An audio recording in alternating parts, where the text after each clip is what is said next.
Kanina ko lang po nalaman ang during sa implementation.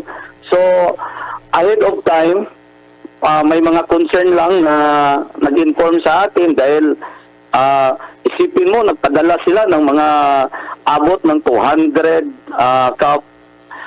police personnel.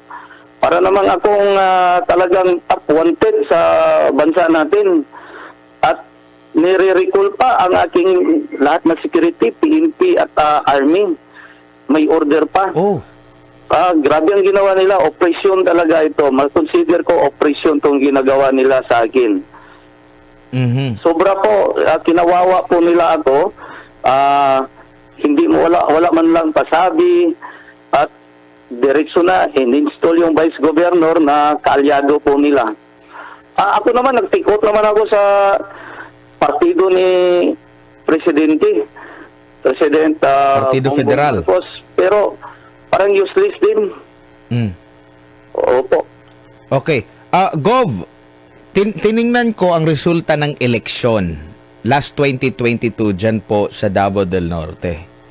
Napakalaki po ng agwat kumpara sa inyong kalaban. Nasa 100,000 mahigit yung lamang po ninyo. Tama po ba ito? 310,000 plus sa inyo, kalaban ninyo 202,000. So may tuturing natin na karamihan sa mga taga Davao del Norte, kayo po yung hinalal talaga dahil gusto nila kayo na mamuno dyan po sa Davao del Norte.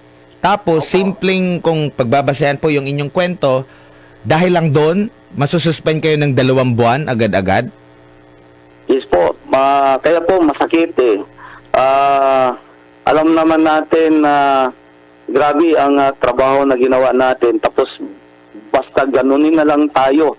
So, kung ngayon nag-abuse man ng authority, siguro hindi ako.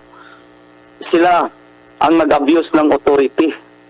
At operation, sila rin ang gumawa nito laban dito sa akin.